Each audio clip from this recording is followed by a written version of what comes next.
Okey, soalan kertas 1 Negeri Perlis, Percubaan Negeri Perlis SPM 2020. Soalan nombor 2 ya. Soalan yang pertama kita dah bincangkan berkaitan dengan statistik. Soalan yang kedua pun masih statistik lagi. Okey. So kalau kita lihat di sini dia kata a set of data, still ungroup data ya. 1 P, Q, 3, R, S and X is arranged in increasing order. So maksudnya set data yang diberi ini adalah nombor-nombor yang telah disusun dalam susunan menaik, dalam ascending order. Alright. Kemudian kita the range, mean and variance of the set of the data are 7, 3 and 5 respectively. So maksudnya cikgu keluarkan data ni, cikgu tulis, okay, range dia lah, kalau dalam bahasa Melayu julat sama dengan 7, mean ya, x bar sama dengan 3, variance sigma square sama dengan 5. So ini daripada data yang telah diberi mengikut kita punya senarai data ungroup tidak terkumpul yang kita ada di sini yang telah disusun dalam increasing order. Okey, dia minta determine the effect. So apa yang akan berlaku? Kesan sekiranya yang pertama kepada range ya. Apa akan berlaku kepada range julat kita sekiranya nombor 10 ditambah? Kalau kita perhatikan, apa maksud julat? Julat adalah kita punya data yang paling kecil dengan data yang paling besar. Kita ambil beza dia. So maksudnya kalau 7 ini dapat daripada mana? 7 asalnya 7 ini dapat daripada beza di antara 8 dan juga 1 dapat 7. Jadi sekiranya kita masukkan nombor 10 ni ke dalam data kita, apa akan berlaku? Nombor kita sekarang ini akan ada perubahan. Iaitu 1 ... Walaupun ada 8, sebab nombor 10 ini adalah nombor yang akan menjadi nombor yang paling besar. So maksudnya dia akan ada lagi 10 di situ. Maka julat ini, apa akan berlaku pada julat? Julatnya akan jadi 10 tolak dengan 1, you akan dapat 9. Asalnya 7 ini meningkat menjadi 9. Apa berlaku kepada julat? Dia tak nak tahu nilai dia. Dia nak tahu apa? Dia nak tahu apakah kesan dia. Kesan dia adalah kita punya julat ataupun range is increasing. Yang ni dia nak tahu ni. Range, effect dia, range is increasing. Okay, so ini efek dia. Ini jawapan dia. Dia tak nak tahu pengiraan tetapi nak tahu apakah kesan yang berlaku. Okay, so tetapi kalau sekiranya masukkan nombor 7 di antara nombor 7 dengan nombor 1, maksudnya dia masukkan data yang baru itu bukan nombor 10 ya. Dia masukkan 7, 6, 5 dan sebagainya, maka julat tidak ada akan kesan apa-apa. Sebabkan nombor 10 itu adalah data yang akan mempengaruhi data yang paling besar di dalam kita punya ungroup data, maka kita punya julat juga ataupun range kita juga akan berbeza dengan penambahan. Okey, kemudian dia minta apakah berlaku kepada interquartile range ni? Apa berlaku kepada interquartile range? Masih ingat lagi interquartile range? Interquartile range adalah ataupun bahasa Melayu dipanggil sebagai julat di antara kuartil. Kita ada Q1 dengan Q3, beza Q1 dengan Q3. Okey, kita ambil data yang asal dulu. Kita ada 1, kita ada P, kita ada Q, kita ada 3, kita ada R, kita ada S dan kita ada 8. Okey, ini data yang asal sebelum nombor 3 dibuang ya. Maka dekat situ apakah quartile range yang asal? Okey, mari kita lihat. So untuk quartile range yang asal ini, so ini adalah kita punya median. Betul ya?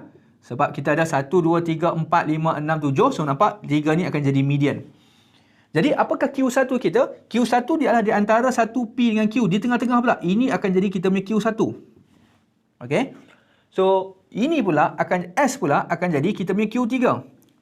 Maka interquartile range kita, IQR kita ataupun kita panggil sebagai kita punya julat di antara kuartil adalah beza di antara S dengan P. Okey. Sekarang ini dikata apakah berlaku pada interquartile range sekiranya nombor 3 ini dibuang. Is remove. Okey. Kita buang nombor 3. Kita lihat apa berlaku kepada interquartile range. Apa berlaku pada median? Median masih di antara Q dengan R. Nilai di antara Q dengan R. Betul ya? Sebab kita ada 6 data. Nilai di tengah-tengah ni walaupun tak ada data, median berada di sini. Apa berlaku pada Q1? Q1 masih merujuk kepada P. Apa berlaku pada Q3? Q3 masih merujuk kepada S. Maksudnya interquartile range tidak berubah. Ini keyword dia. So maksudnya interquartile range, cikgu short formkan jadi IQR, unchanged. Nampak? Kenapa dia tidak berubah? So sebab apa? Sebab kalau cikgu buang nombor 3 ini, Q1 dengan Q3 masih merujuk kepada data yang sama. Maka dia punya perbezaan dia, interquartile range dia, julat di antara kuartil dia, masih merujuk kepada nilai yang sama. Okey, kita lihat pula kepada bahagian C. Cikgu gunakan bahagian sini. Baik. Ini jawapan kita ya, dia tengok kesan. Okey, dia tidak mempengaruhi lah perubahan kepada interquartile range tadi, ya. Okey, untuk C pula, kita lihat dekat C. Dia minta sekarang ini adalah variance, guys. Ya. Apabila nombor 3 ditambah ke dalam data kita, set data kita. Okey. Bila sebut tentang variance, cikgu untuk soalan ni mungkin cikgu boleh kaitkan dengan kita punya rumus balik. Kita balik kepada formula. Apakah formula kita? Formula untuk variance, cikgu tulis sini, variance adalah sama dengan sum of, okey, salah satu daripada formula dia, kita kata X tolak dengan min, ya, kita kuasa 2, kita bahagi dengan N. Maksudnya, setiap data tu ditolak dengan min. Maksudnya, data ni tolak dengan min, kuasa 2. Data ni tolak dengan min, kuasa 2. Data ni tolak dengan min, kuasa 2. Data ni, setiap data tu akan ditolak dengan min, kemudian kuasakan dengan 2. Alright. Tetapi, kalau kita lihat dekat sini, okey. So, kita dah ada data asal, maksudnya 1 tolak dengan min kita, 3, kuasa 2, bla bla bla bla bla. So, semua ini ditambah 1, 2, 3, 4, 5, 6, 7. Kita ada 7 data. Tetapi sebabkan data 3 ditambah ke dalam. Okey. Maksudnya, asalnya ada 1, 2, 3, 4, 5, 6, 7. Data dah jadi 8. Betul Data dah jadi 8. Maksudnya, N ni akan berubah. Akan meningkat. N akan meningkat.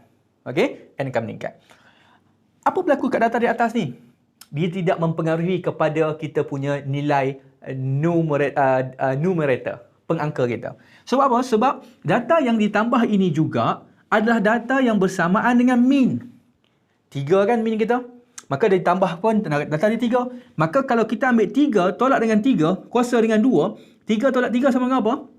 Sifar, kosong. Maksudnya, dia tidak mempengaruhi data hasil tambah yang di atas ni. Cuma, kita punya data, bilangan data ni bertambah.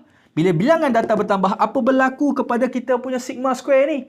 Mengikut kita punya mathematically, dia kata apa? Kalau ini adalah kita belajar dalam mathematics variance, mengatakan bahawa inilah case inversely proportional. Inversely proportional atau kita panggil sebagai berkadar songsang. Maksudnya bila n bertambah, maka apa berlaku kepada kita punya variance akan berkurang. Maksudnya dalam kes ini, dalam kes ini sahaja kita akan katakan bahawa variance kita decrease.